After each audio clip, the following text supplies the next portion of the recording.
हर हर महादेव। ओम नमः शिवाय।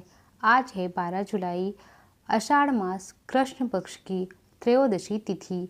रवि प्रदोष व्रत की पौराणिक कथा। रविवार के दिन यह व्रत आने के कारण इसे रवि प्रदोष व्रत कहा जाता है। प्रदोष व्रत हर महीने दोनों पक्षों की त्रयोदशी तिथि को रखा जाता है। एक समय सर्व प्राणियों के हितार्थ परम पावन भागीरथ के तट पर ऋषि समाज द्वारा विशाल गोष्ठी का आयोजन किया गया। इस सभा में व्यास जी के परम शिष्य पुराण वेत्ता सुत जी महाराज हरि कीर्तन करते हुए पधारे। सुत जी को आते हुए देखकर शौनक आदि 88,000 ऋषि मुनियों ने खड़े होकर दंडवत प्रणाम किया। महाज्ञानी सुत जी ने भक्ति भाव से ऋषियों को हृदय से लगाया और आशीर्वाद दिया। विद्वान ऋषिगण और सब शिष्य आसनों पर विराजमान हो गए। शौनक आदि ऋषि ने पूछा, हे पूज्यवर महामते, कृपया यह बताने का कष्ट करें कि मंगलप्रद कष्ट निवारक यह व्रत सबसे पहले किसने किया और इसका क्या फल प्राप्त हुआ।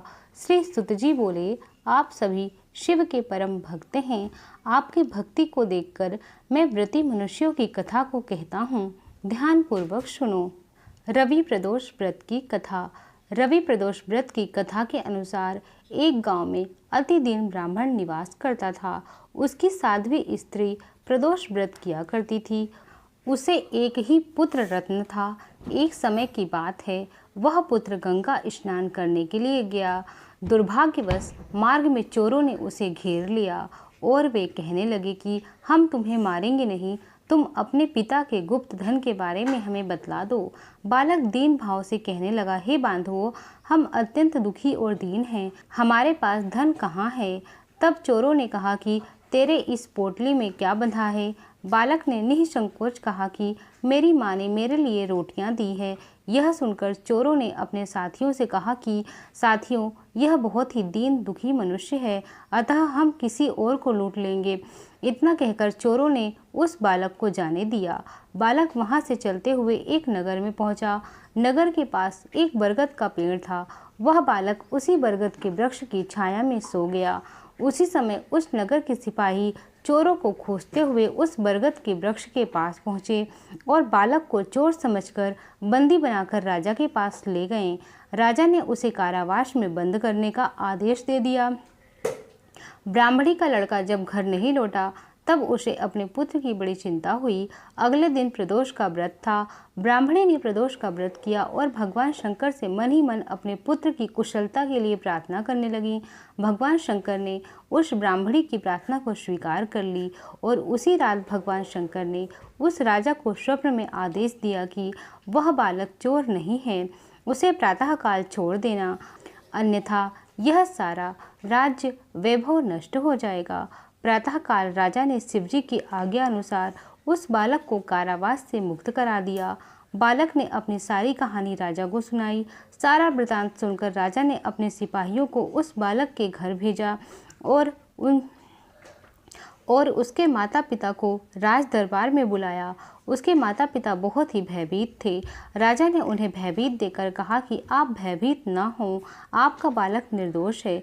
राजा ने ब्राह्मण को 5 गांव दान में दे दिए, जिससे वे सुखपूर्वक अपना जीवन व्यतीत कर सकें। भगवान शिव की कृपा से ब्राह्मण परिवार आनंद से रहने लगा। अतः जो मनुष्य रवि प्रदोष व्रत को करता है वह सुखपूर्वक और निरोगी होकर अपना पूर्ण जीवन व्यतीत करता है तथा उसके जीवन में खुशहाली आती है एवं भगवान शिव की कृपा प्राप्त होती है। बोलो शंकर भगवान की जय, माँ पार्वती की जय। शिव जी की आरती। आरती करो हरि हरि की, करो नटवर की, भोले शंकर की।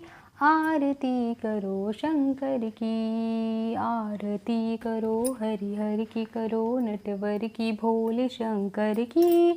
आरती करो शंकर की। सिर पर शशि का मुकुट सवारे, तारों की पायल झनकारे। धरती अंबर डोले, तांडव लीला से नटवर की। आरती करो शंकर की, आरती करो हरि हरि की, करो नटवर की, भोले शंकर की। आरती करो शंकर की।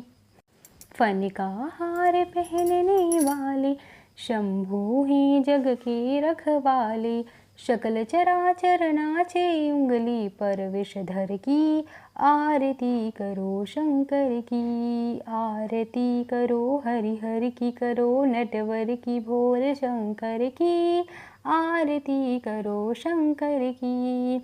महादेव जय जय शिव शंकर, जय गंगाधर जय डमरूधर, हे देवों के देव मिटाओ तुम विपदा हर मन की।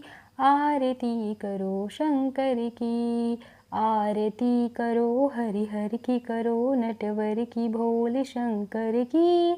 आरती करो शंकर की, आरती करो हरि हर की, करो नटवर की भोले शंकर की। आरती करो शंकर की। बोलो महादेव शिव शंकर की जय।